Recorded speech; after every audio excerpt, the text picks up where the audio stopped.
you mentioned in one of your last talks that petroleum wasn't what we thought it was, that it wasn't a fossil fuel, that it didn't come from fossil animals. Yeah. Is it just a mineral? Is it a mineral like any other mineral? Is that how it, what would you say, how did it, what's the origin of You see, petroleum? when they first found petroleum, because they were beginning to make motors and needed on axles or wheels on railroad trains and all that sort of thing, and remember trains started in the beginning of the 19th century, then oil went from just a lubricant to a fuel, and it made it valuable. And Rockefeller happened to be the smartest man in the business at the time, but he made most of his money, or much of it, off the transport of the petroleum as well as selling it. But one thing they realized was, because oil is putting a price on oil is like putting a price on a pail of water. You know, no initial cost. It's in the ground, and in those days they were, some of it almost what you'd call surface mining the oil. They didn't go down deep. So in order to get the price up, they hit on the idea that they would have to make it appear to be scarce. That boy, after we take the next few barrels out, we're probably going to have to close as well. You know, that kind of thing. Well, a very fortuitous event. In 1892, there was a convention in Geneva of scientists to determine what organic substances are. Well, the definition of organic is a substance with hydrogen, oxygen, and carbon. And so it's usually a living substance, a tree. You analyze a dead tree, hydrogen, carbon, and oxygen, and grass, and so on, living things. Animals, we are hydrogen, oxygen, and carbon. So at this Geneva Convention, Rockefeller took advantage of sending some scientists over who said, oil, petroleum, is hydrogen, oxygen, and carbon. Therefore, it must be derived from the spoiling, the rotting of formerly living matter. And playing the game properly, when the scientific convention was over, they defined oil as a residue from formerly living matter. Well, that makes it a fossil fuel. I don't know why they decided to use the word fossil, but it says formerly living matter, it's fossil. Well, of course, today, and another thing we should know is that there has never been a fossil, a real fossil, found below 16,000 feet.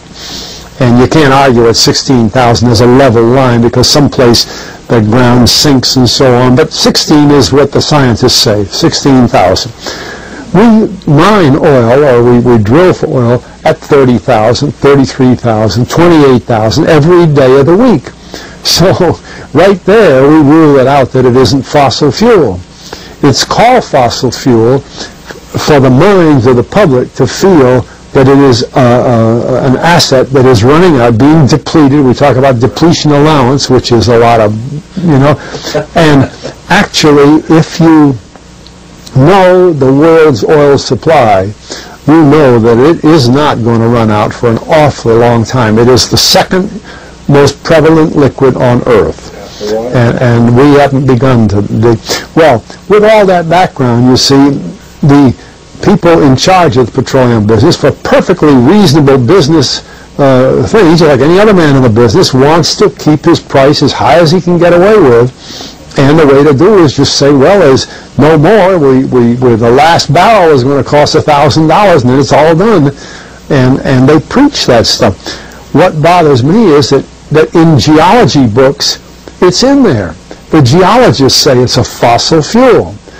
Somehow they've been bought. I mean, I went to a 4-year federal staff energy seminar run by the government of the United States during the so-called energy crisis. I was the participant that represented the railroad industry. The airline industry was there. Every AA, administrative assistant of senators and congressmen, was there. The CIA was there. The Defense Department was there. The State Department was there. Sometimes sitting right in front of me in the row would be Henry Kissinger with his friend, the head of Department of Defense, That's too bad I can't put the names with them. But anyway, people like that, top men in the government, sitting there listening to the Federal Staff Energy Seminar. Well, what this was doing is for 4 years, they were teaching a propaganda line to the leading people in this country, and therefore to the leading people in the world, when you include the Kissinger and Schlesinger, among others. And the object of it was, as Kissinger used in his own terms when it was time for him to speak, to create a world price for oil.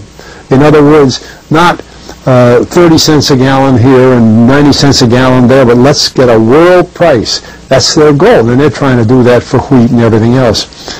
We don't realize what the controls are, whether it's oil or some of these other things. Almost everything today is being categorized at the highest price they can possibly make it go. And so calling petroleum a fossil fuel is the basis for this system with respect to petroleum. And I wrote the name Arthur Kantrowitz. Rings any bell? Arthur Kantrowitz is the head of the Kantrowitz Labs, set up by the AVCO company near Boston, scientific laboratories, and a great man in the scientific world. And Kantrowitz and I were sitting at a table at this seminar once, and the table happened to be all young college grad, PhD geologists. And so just to get a conversation started, I turned to Kantrowitz and I said, Arthur, what do you think about this foolishness of these speakers talking about fossil fuel? And it was kind of put up. He started laughing. He said, you know, that gets me. He says, I don't have a geology degree, but he had 1,000 other degrees. And he said, I don't understand. See, you'd think that these heads, these other fellows at the table, we did it on purpose, start listening, you know.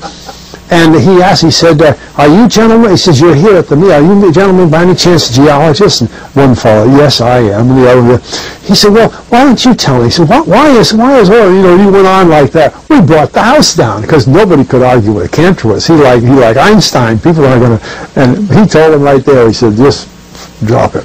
But it's in all the books, in all the papers. But it started from that strange meeting in 1892, a scientific convention. I have a big, thick scientific encyclopedia put out by the D. Van Oostrum Company that's about 15 years old now. But it has the whole story of the conference. It doesn't have the Rockefeller part, but it has the whole story of how they straightened out organic chemicals and how it was all figured. And they've got petroleum right in there. Amazing. Amazing. So these aren't accidental things, you see. There's a dollar sign behind almost everything.